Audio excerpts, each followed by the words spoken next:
جس کو یہ غلط فہمی ہے وہ 3 مارچ سے اس ملک میں سیاست شروع ہوگی اور 4 مارچ سے انشاءاللہ عمران خان کے ستاروں کا عروج، سیاسی ستاروں کا عروج شروع ہو جائے گا۔ عمران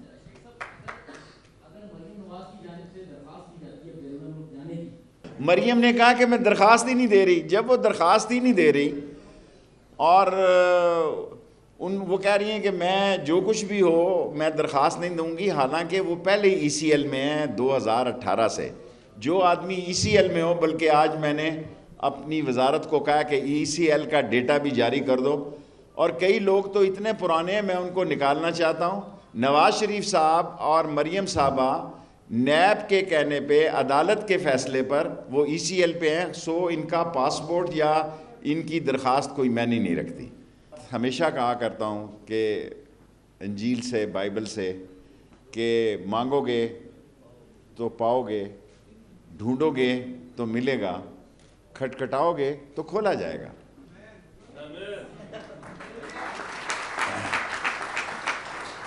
اور اسلام میں بھی اللہ رات کہتا ہے کہ جو رات کے اندھیرے میں مجھے کھٹکھٹاتا ہے میں اس کی بات سنتا ہوں۔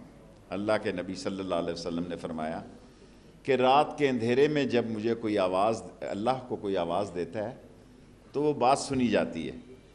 کرسچن ایک محب وطن، شریف النفس، کبھی آپ نے کسی کرسچن کو دہشت گردی میں نہیں دیکھا ہوگا۔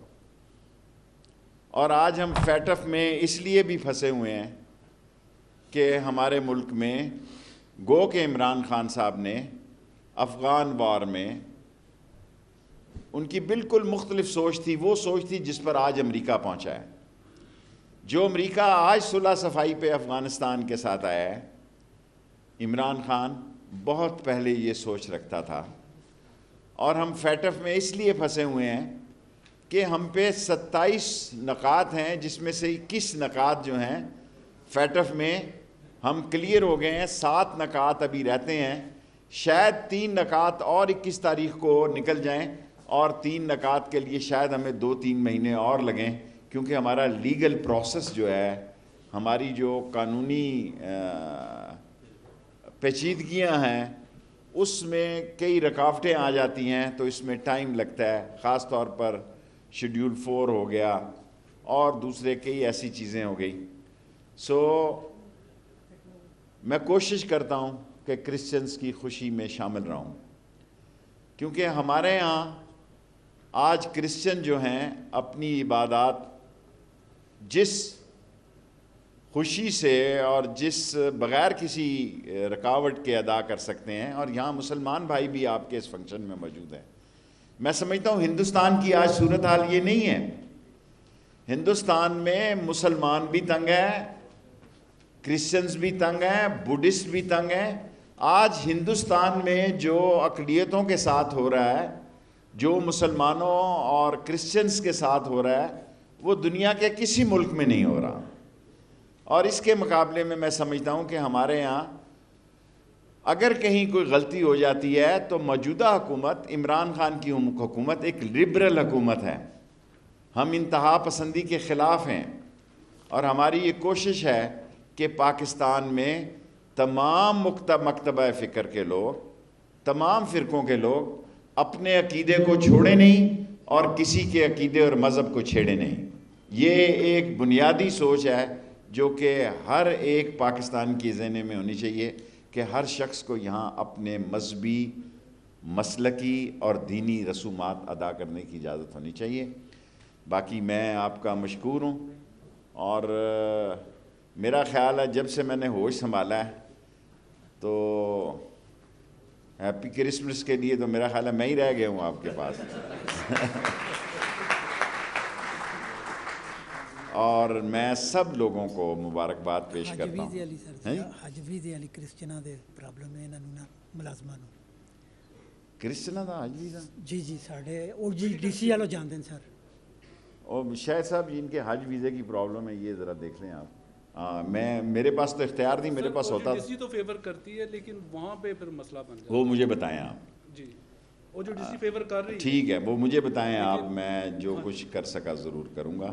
میں آپ کا مشکور ہوں، اور میڈیا یہاں بھی آ گیا ہوا ہے سارا. اگر کوئی سیاسی بات کرنی ہے تو آپ کر سکتے ہیں, پھر میں آپ سے اجازت لے لوں گا. سینٹ میں عمران خان جیتنے جا رہا ہے, کسی کو غلط فہمی ہے تو وہ دور کر لے.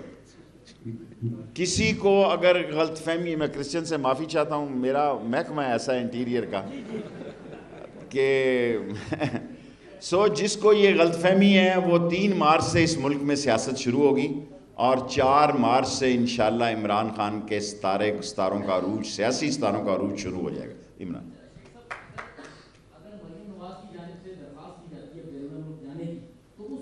آپ خام خواہ اس سوال کو صبح کا اٹھا رہے ہیں. مریم نے کہا کہ میں درخواست ہی نہیں دے رہی. جب وہ درخواست ہی نہیں دے رہی اور وہ کہہ رہی ہیں کہ میں جو کچھ بھی ہو میں درخواست نہیں دوں گی, حالانکہ وہ پہلے ای سی ایل میں ہیں 2018 سے. جو آدمی ای سی ایل میں ہو, بلکہ آج میں نے اپنی وزارت کو کہا کہ ای سی ایل کا ڈیٹا بھی جاری کر دو, اور کئی لوگ تو اتنے پرانے ہیں میں ان کو نکالنا چاہتا ہوں. نواز شریف صاحب اور مریم صاحبہ نیب کے کہنے پہ, عدالت کے فیصلے پر وہ ای سی ایل پہ ہیں. ان کا پاسپورٹ یا ان کی درخواست کوئی معنی نہیں رکھتی. اور میں تیسری بات اور آخری بات کہنا چاہتا ہوں کہ ہم نے فیصلہ کیا آج ہمیں کچھ کہ ہم اسلام آباد پولیس کو ماڈرنائز کرنے جا رہے ہیں. ایک تو ہم تھانوں میں, یہ نہ سمجھنا کہ پکڑنے کے لیے تھانے بنا رہے ہیں, پھر لوگ کہتے ہیں کہ میں نے کہہ دیا پی ڈی ایم کے لیے تھانے بن رہے ہیں. نہیں, ہم 100 موٹر بائکس دے رہے ہیں ہائی پاور, اور 20 گاڑیاں دے رہے ہیں اسلام آباد کی پولیس کو. اور یہ جو 3 رہ گئے ہیں, سارے ناکے اسلام آباد میں سے ختم کر دی گئے ہیں. 3 ناکے رہ گئے ہیں. جس دن یہ موٹر سائیکل آئی جی نے یا پولیس نے خرید لیے, یہ 3 ناکے بھی ختم کر دیں گے. اور میں اسلام آباد کے لوگوں سے کہنا چاہتا ہوں کہ کم از کم اپنی لائن کا خیال کریں, خاص طور پر موٹر سائیکل والے لوگ جو ہیں. موٹر سائیکل کے بہت سارے لوگ بیچارے اپنی جان دے دیتے ہیں کیونکہ اپنی لائن کو کراس کرتے ہیں اور زخمی ہو جاتے ہیں. اور صبح اٹھو تو ٹی وی پہ یہی خبر ہوتی ہے کہ 2 موٹر سائیکل والے شہید ہو گئے یا 1 شہید ہو گیا. میں آپ سب لوگوں کو انشاءاللہ یقین دلاتا ہوں کہ اسلام آباد پاکستان کا سب سے پیسفل سٹی ہوگا, منظم سٹی ہوگا. اور اگر پی ڈی ایم آنا چاہے تو شوق پورا کر لے, کچھ نہیں ہونا. پہلے صبح میں نے کہا کہ آپ رمضان کے بعد آئیں, لوگوں نے کہا میں کوئی اپیل کر رہا ہوں. اپیل نہیں کر رہا جی, میں تو ویسے ہی کہہ رہا ہوں ایک متبرک مہینہ ہے, اس سے پہلے کوئی جوڑو کراٹے نہیں ہونے چاہیے. اور آپ آرام سے آئیں, خوش اسلوبی سے آئیں, آپ کے لیے کوئی رکاوٹیں نہیں ہوں گی. اور امید ہے کہ آپ قانون کا احترام کریں گے. اور اسلام آباد جو ہے, نہ اسلام آباد والوں کو تنگ کریں گے, نہ اسلام آباد والے آپ کو تنگ کریں گے. اور کوشش کریں کہ اس شہر, یہ ایک بہت بڑا شہر ہو گیا ہے, پہلے چند لاکھ پہ تھا, اب یہ بہت پھیل گیا, تاکہ اس شہر کے لوگوں کے جو شب و روز ہیں اس میں بھی رکاوٹ نہ پڑے.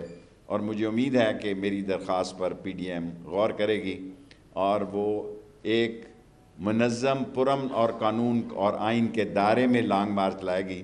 ورنہ اگر قانون اور آئین کے دائرے میں نہیں ہوگا تو قانون تو پھر قانون ہے نا, آپ کو پتہ ہے, اس نے تو عمل کرنا ہے. Thank you very much everybody, I am grateful. جی سر, سوال.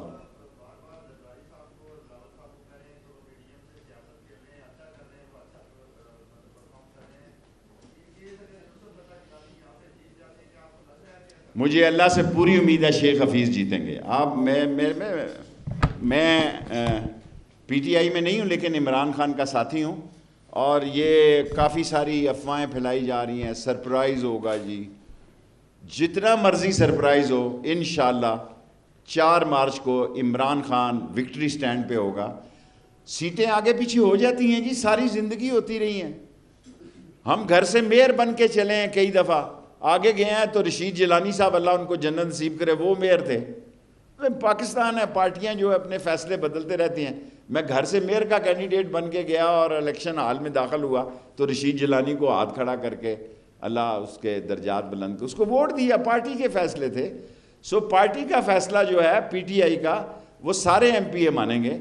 اور تھوڑا بہت ٹک ٹک لگا رہتا ہے. آپ کو پتہ پی ٹی آئی نوجوان جماعت ہے, وہ تھوڑے بہت زیادہ ڈیموکریٹ ہیں, تو وہ تھوڑے بہت ٹک ٹک کرتے رہتے ہیں. لیکن الیکشن جو ہے 3 مارچ کو ہے, بڑے دن ہیں, ابھی 18-17 دن ہیں. اس وقت تک آپ کو بہتر حالات نظر آئیں گے. جی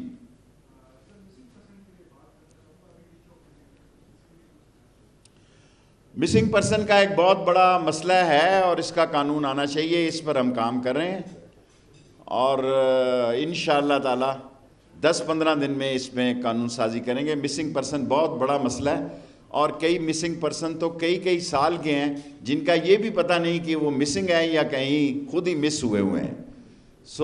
جو مسنگ پرسن ہے اس کے لیے ہم ایک قانون سازی لانے لگے ہیں اور عمران خان صاحب کی ہدایت ہے کہ مسنگ پرسن پر قانون سازی کی جائے. Right. Thank you very much.